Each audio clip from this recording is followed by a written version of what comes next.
Poderia na evocação de mudar o poder, claramente e o Cudê pediu.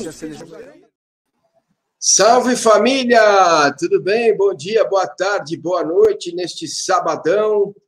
Amanhã tem o primeiro jogo da final da Copa do Brasil. Já falamos bastante ontem com o jornalista Caco da Mota sobre a final, mas hoje vamos avançar para uma análise mais estratégica, mais tática do jogo, certo? E tem um cara convidadíssimo muito especial que está aqui com a gente, Rodrigo Coutinho, jornalista, analista de desempenho. Ele que também está no UOL, a coluna dele está no UOL, ele é professor também de futebol, se você quer aprender. Aliás, eu sugiro você, torcedor, que aprenda sobre o futebol, que este futebol que estamos vivendo, que é um futebol diferente de outros que eu conheci da minha geração. Eu estou com 5.3 ainda, sou um bebê, igual o Gabigol, campeão brasileiro. Muito bem, parabéns à torcida do Flamengo, Flamengo campeão brasileiro.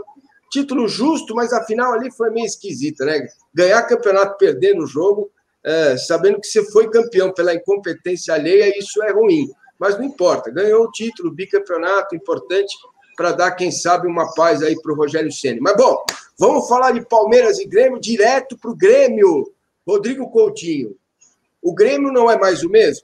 Se você fosse analista de desempenho do Grêmio de Futebol Porto-Alegrense, o que você planejaria para o jogo de amanhã? Fala, Paulo. Obrigado aí pelo convite mais uma vez. Um forte abraço a todo mundo que nos acompanha.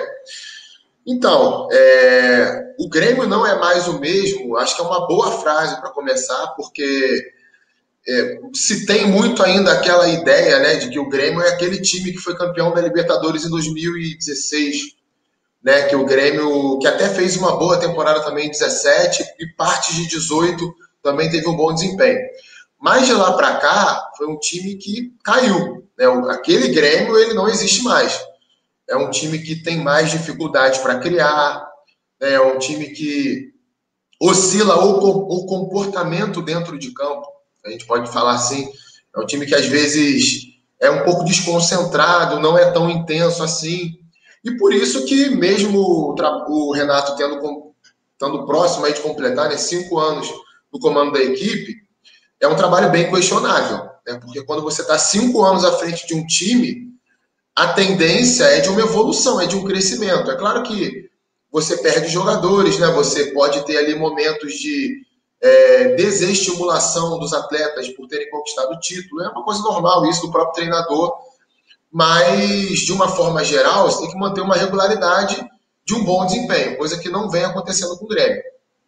Eu já fui muito questionado no meu Twitter em cima disso, e até em lives também, podcasts. Rodrigo, você não acha que o Renato faz aquilo que é possível com o elenco do Grêmio? Eu acho que não. Acho que o elenco do Grêmio você pode jogar mais com os jogadores que você tem lá, e acho que a gente pode até falar um pouco mais sobre isso ao longo da live. Mas se eu fosse o analista de desempenho do Grêmio, que na realidade o analista ele não tem ali o controle, né, do que vai ser feito pelo treinador, ele simplesmente oferece ao treinador as ferramentas, tenta mostrar para o cara, né, olha, o adversário tem isso de bom, tem isso de ruim, a gente pode aproveitar dessa forma, a gente está fazendo isso bem, a gente está fazendo isso mal, mas seria tentar motivar na comissão técnica e nos jogadores um trabalho um pouco mais elaborado de posse de bola. É porque o primeiro jogo é em Porto Alegre, eu acredito que o Palmeiras não vai tomar a iniciativa de atacar, acho que o Abel Ferreira ele vai repetir aquilo que ele fez em alguns jogos decisivos, né? Tentando mexer um pouquinho também com essa questão do Grêmio de gosta de ficar com a bola? Gosta. Mas em vários momentos tem muita dificuldade para criar as oportunidades, para criar os espaços. Acho que o jogo do Grêmio, tentando falar um português mais raso, né? Ele está muito manjado. É um jogo que não tem muito repertório de jogadas. Você vê no time as mesmas coisas acontecendo de 5 anos atrás, por exemplo, e isso ficou um pouquinho mais manjado em cima das equipes que vão enfrentar. Então, seria tentar desenvolver novas movimentações, uma ocupação de espaço diferente. Vamos ver se o Grêmio coloca isso em prática aí na final da Copa do Brasil. E tem uma coisa aqui do Grêmio no Campeonato Brasileiro, né? A 6ª colocação é a pior colocação do Grêmio com o Renato O time que tem 17 empates, né? É um time que perde menos, empata muito, que exemplifica, o número exemplifica o que você está dizendo, dificuldade para criar, né?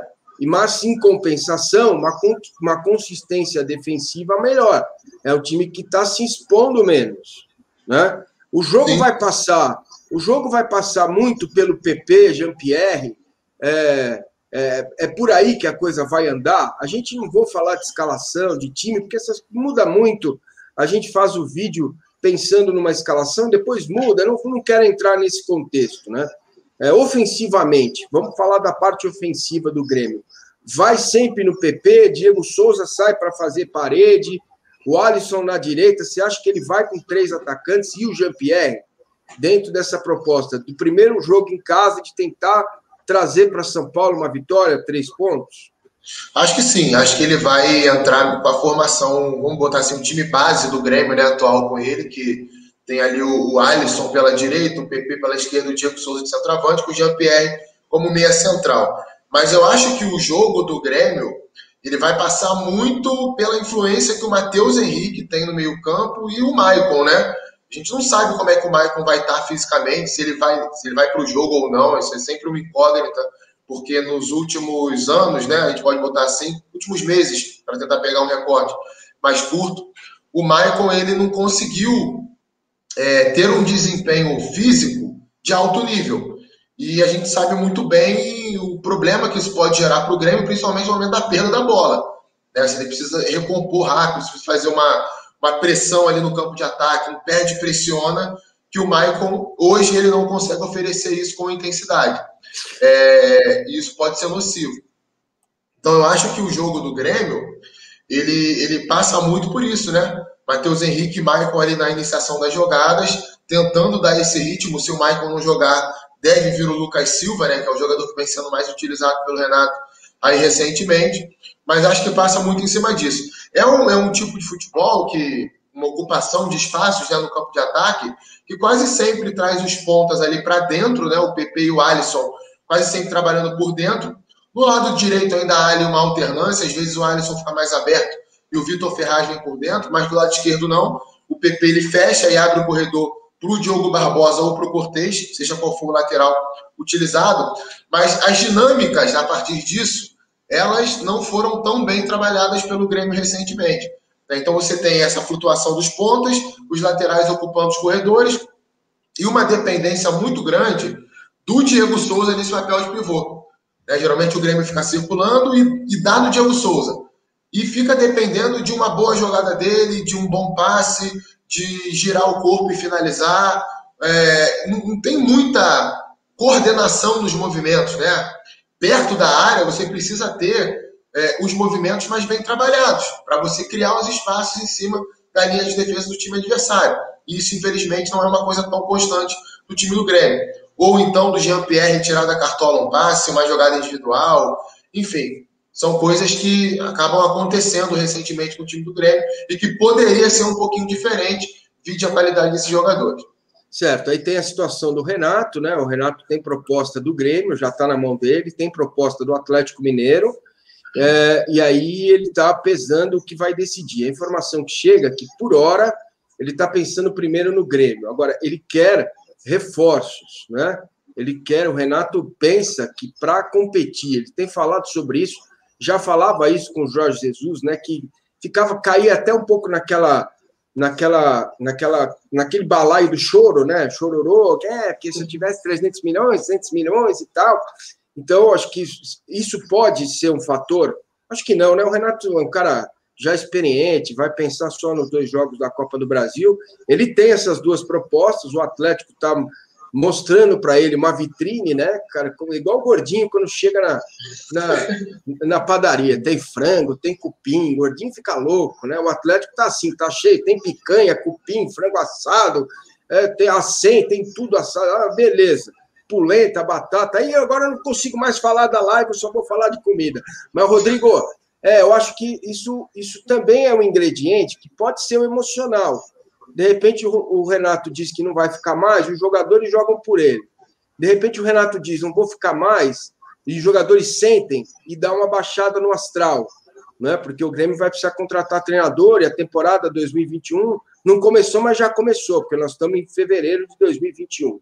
Você acha que esse é um aspecto também a se preocupar?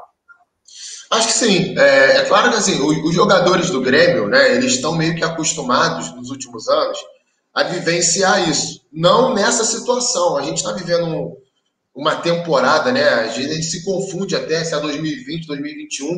Ainda é 2020, né, gente? É a final da Copa do Brasil de 2020, mesmo a gente conhecendo o campeão em março de 2021. Por que eu estou falando que é novo? Porque em nenhum desses anos sempre tinha lá o papo, o Renato fica, o Renato vai, o Renato fica, o Renato vai, mas não tinha uma decisão no meio disso tudo. Não tinha, né? Era sempre depois que acabava o Campeonato Brasileiro. Então, realmente é uma coisa que talvez possa influenciar. E nós sabemos o quanto o grupo de jogadores do Grêmio é ligado ao Renato, né? A convivência entre eles, pelo menos de fora, parece muito harmônica, parece que há uma admiração mútua ali, os caras sempre falam por ele e tudo mais. Então, se dentro ali do vestiário, na concentração, alguém ficar sabendo de alguma história, e a gente não sabe o que vai acontecer nos próximos dias, né? O Campeonato Mineiro está começando agora, esse final de semana. O Atlético tem urgência nisso. Acredito que, se fez uma proposta ao Renato, vai cobrar do Renato uma posição. E isso sempre vaza. Tu conhece muito bem, né? Vaza. Isso aí não tem dúvida.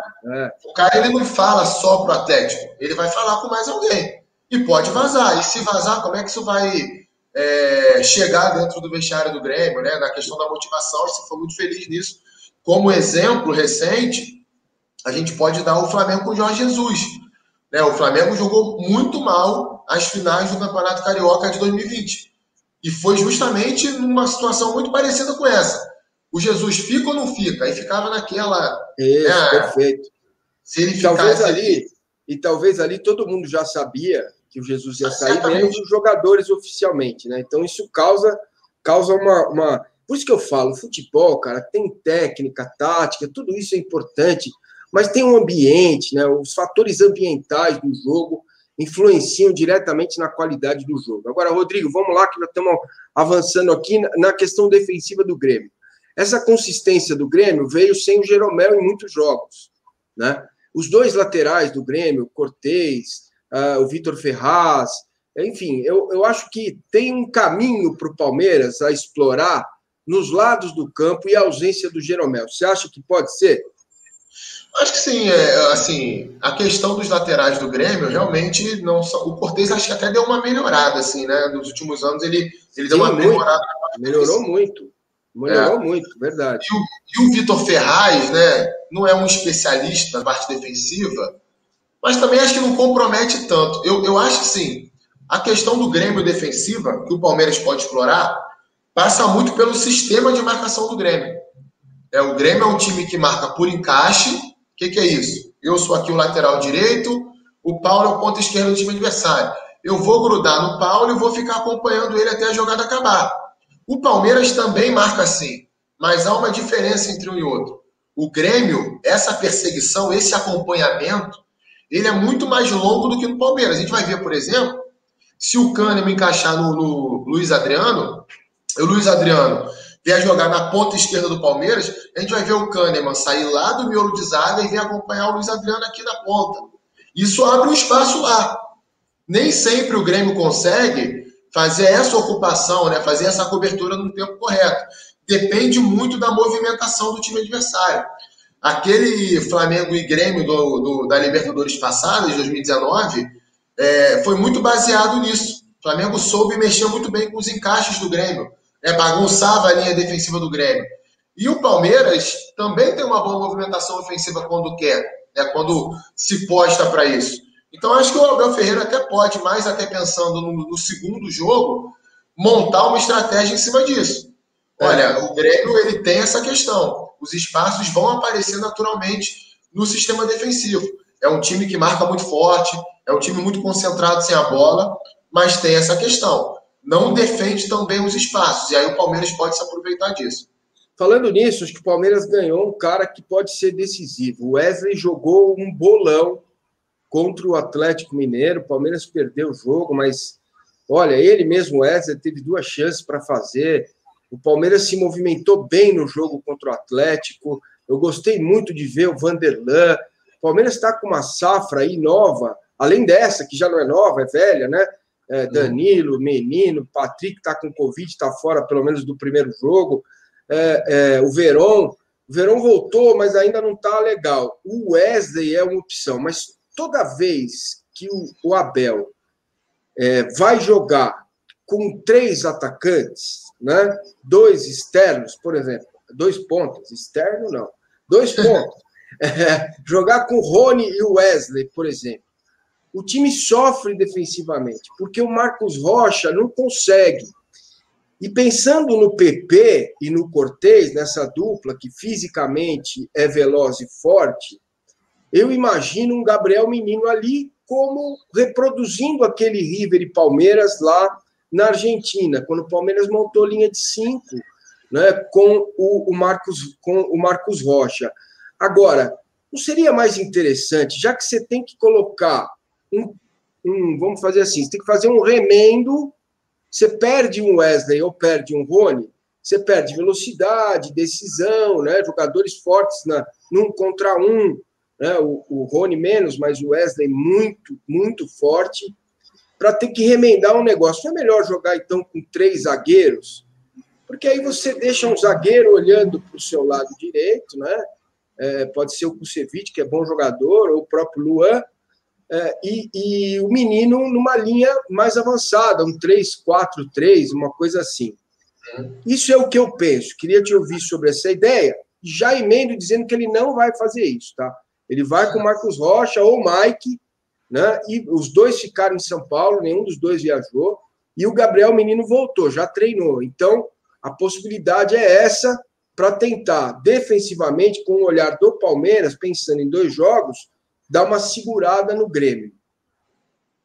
Assim, eu acho que essa questão, ela vai passar muito pela parte estratégica do jogo, né? O que o Abel Ferreira pensa para esse jogo? Qual vai ser a decisão dele? Ele pode, por exemplo, como a gente falou no início da live, tentar trabalhar com essa questão do Grêmio, de dar a bola para o Grêmio, deixar o Palmeiras postado na defesa, jogando mais em contra-ataque.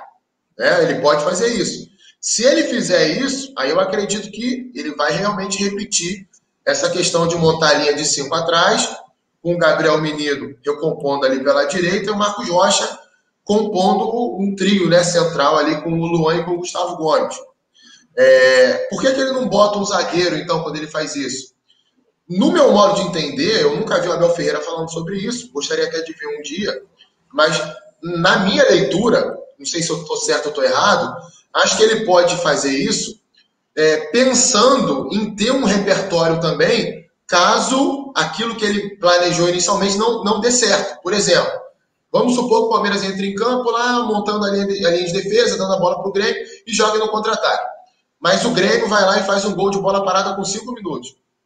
Ele não precisaria gastar uma substituição, né, para ter essa agressividade, porque ele teria o Marcos Rocha no jogo. Então ele mudaria a estratégia para aquela partida ali. Não sei, pode ser isso, pode ser outra coisa. Ele pode gostar do Marcos Rocha por ali. Enfim, eu acho que isso passa muito pela estratégia dele. Né? Eu, sinceramente, como amante do futebol e para aquilo que eu acho que o Palmeiras pode fazer, eu gostaria de ver o Palmeiras de um outro jeito. Eu acho que o Palmeiras tem futebol. O próprio Abel Ferreira já mostrou em alguns jogos que o time do Palmeiras, ele também sabe jogar com a bola, ele também sabe criar espaço, ele tem proposta para isso, ele tem conceito, os jogadores entendem isso, ele sabe se movimentar, ele sabe ocupar os espaços no campo de ataque. Então eu, sinceramente, na minha visão romântica, gostaria que o Palmeiras fosse um pouco mais agressivo. Vai jogar fora de casa? Não importa. Vamos jogar com a bola, vamos tentar empurrar o Grêmio para trás. Talvez eu esteja sendo inocente, né? Mas é aquilo que eu acho que o Palmeiras poderia fazer também, porque tem jogador para isso, tem potencial para isso, e mais do que isso, fazendo uma comparação grossa aqui, o Abel Ferreira, ele não é o Filipão, ele não é o Mano Menezes, ele tem repertório tático, ofensivo falando. Os times dele não jogam só em ligação direta, né, aproveitando bola parada. Ele mostrou isso em alguns jogos aí no Palmeiras. Contra o próprio Grêmio, né, Rodrigo? Contra o próprio Grêmio, aquele jogo que o Palmeiras, no primeiro tempo, meteu 3 bolas na trave, depois caiu também fisicamente por causa da maratona e o Grêmio empatou o jogo no segundo tempo. Agora, sobre o Abel, já que você tocou nesse ponto, é impressionante a capacidade que ele tem de pensar no próximo jogo, né? Ele molda o time. O Palmeiras contra o Atlético Mineiro, no primeiro tempo, contra um time com trabalho estabelecido, um ano com o Sampaoli, o Palmeiras fez um jogo todo com vários atores diferentes no elenco, né? Mas fez um jogo muito bom, tá? O primeiro tempo foi muito bom do Palmeiras. Essa capacidade que ele tem de olhar para o próximo adversário e montar estratégias de acordo com o adversário, eu fico imaginando se ele tivesse tido 15 dias, né? Nem vou falar um mês de pré-temporada, que isso não existe aqui neste enorme pedaço de terra esquecido pelos deuses chamado Brasil. Mas se ele tivesse isso, cara, eu acho que seria realmente um avanço no Palmeiras. Sim, isso. A gente não pode analisar o trabalho dele sem fazer esse recorte, né, sem fazer essa ressalva. Realmente, ele é um cara, assim, desde do Braga, ou lá do PAOK, né, quando o Palmeiras foi contratar o Abel Ferreira, eu fui ver os jogos, né, e tentar entender, ler sobre ele, e me chamou a atenção esse caráter dele de ser um treinador de negociação. O que é isso? Se ele vê que o adversário tem mais qualidade, está num momento melhor, ele monta o time mais defensivamente, né? Ou se ele julga que o adversário tem uma grande deficiência para criar, ele monta o time defensivamente. Agora, se ele acha que o Palmeiras é superior tecnicamente, o Palmeiras naquele jogo tem que ser, vamos colocar assim, protagonista com a bola, né? Tentar criar os espaços, ele já monta o time de uma forma diferente. Agora, a gente não sabe exatamente se com mais tempo de treinamento ele vai continuar com esse caráter no Palmeiras ou se ele vai montar um time, vamos colocar, de uma forma mais sólida ofensivamente, né? Que em todo jogo se apresente de uma forma mais ofensiva. E acredito que sim. Acho que com o tempo ele vai fazer isso. E ele até deu uma entrevista depois do jogo, né? A coletiva dele depois do jogo, ele falando que no Paulistão ele vai usar um time de garotos. Pelo regulamento do Campeonato Paulista, eu não sei como ele vai fazer isso, né? Porque tem uma questão lá de uma limitação, né? Deixa eu te falar. O que acontece? Você tem lista A e lista B. O regulamento impede que você coloque atletas da base. Só que o Palmeiras já tem muitos atletas da base com contrato profissional. Então, já estão regularmente escalados, inscritos, né? Então, ele falou do jogo de quinta-feira, que aquele vai ser o time do Campeonato Paulista, e vai mesmo. O Palmeiras vai dividir o elenco em 2 turmas, vai dar folga para os jogadores e um período de treino para o Abel. Então, o objetivo do Palmeiras no Campeonato Paulista é não ser rebaixado. Entendeu? Esse é o objetivo. O campeonato está colocado totalmente de lado. Óbvio que vai mesclar, vai o Kusevich, o Mike, o Marcos Rocha, o Vitor Luiz está voltando. Você vai ter jogadores para poder entregar, né, no campeonato. Mas eu também acho, está absolutamente certo, o Palmeiras tem que aproveitar muito essa presença do Abel Ferreira por aqui. E olha que interessante, Rodrigo. A família do Cebola já veio para São Paulo, está em definitivo morando aqui, e o Abel e o Cebola estão absolutamente integrados. É pensamento do Palmeiras transformar o Cebola no próximo treinador do Palmeiras, o Andrei Lopes, né, que o pessoal chama de Cebola. Isso é algo inédito no futebol. Nós não vimos no futebol ainda brasileiro isso acontecer, e a gente tem que, nesse aspecto, valorizar o que está sendo feito lá dentro. Não, com certeza, e até falar da humildade do Abel Ferreira, né? Porque, por exemplo, se a gente pegar os casos de sucesso dos treinadores estrangeiros que vieram para o Brasil, a gente vai falar do Sampaoli no Santos, né, e um pouco agora no Atlético, e o Jorge Jesus no Flamengo. Né? São os 2 casos de grande sucesso. Nesses 2 casos, não houve essa integração.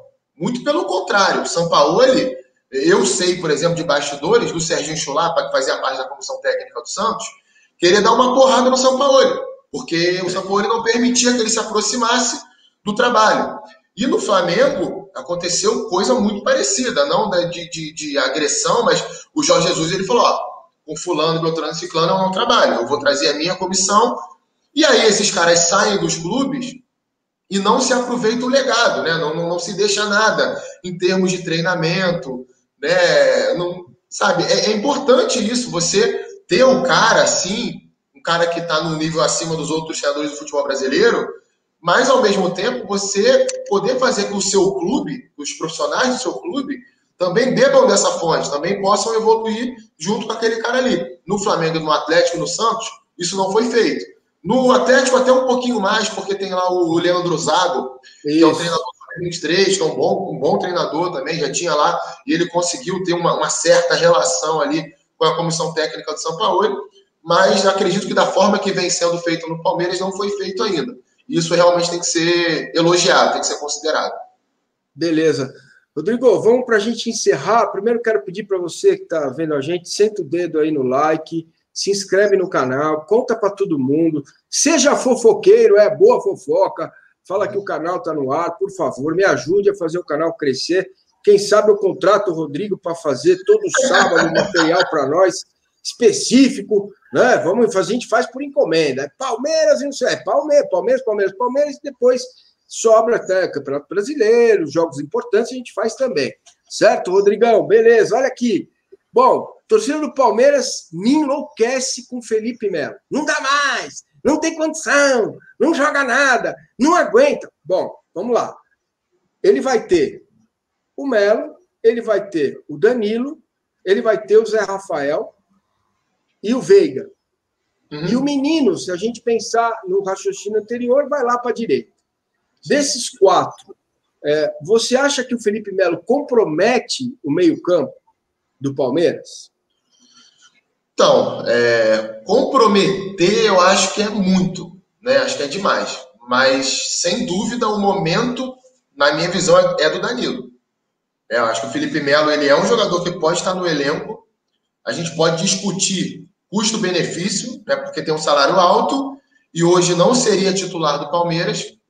Na minha visão, não seria mesmo. Para mim, o Danilo ele tem que ser o titular da cabeça de área ali. O Danilo e Patrick de Paula, preferencialmente. Eu acho que o Patrick ele oferece mais que o Zé Rafael, mas nesse jogo ele está de fora. E eu gosto mais do Palmeiras ideal da minha cabeça, né, que não é do Abel Ferreira, é Danilo e Gabriel Menino, ali no meio campo. Né? Talvez... eu também, cara. E o Patrick de Paula com a 10. Para mim, cara, esse é o trio do meio-campo do Palmeiras. Eu gostaria muito. Bom, o Patrick está com Covid. Para amanhã, dá para pensar em Felipe Melo e Danilo com Veiga e o menino na direita ou não? Então, essa questão, aí de novo a gente entra naquilo. O que o Abel vai querer fazer? Se for para ser um pouco mais defensivo, né? Acho que o Felipe Melo cabe com o Danilo. Agora, se for para ser um time... Até porque o Danilo, ele é um primeiro homem de meio campo, mas ele tem velocidade, ele consegue, se for jogar em transição ofensiva, ele consegue se desgarrar, ele encaixa bons passes em profundidade, né? Ele é um jogador muito interessante. Mas se for para ser um Palmeiras mais com a bola, Palmeiras tomando a iniciativa de atacar, aí eu acho que tem que ser o Danilo de primeiro e o Zé Rafael como segundo homem.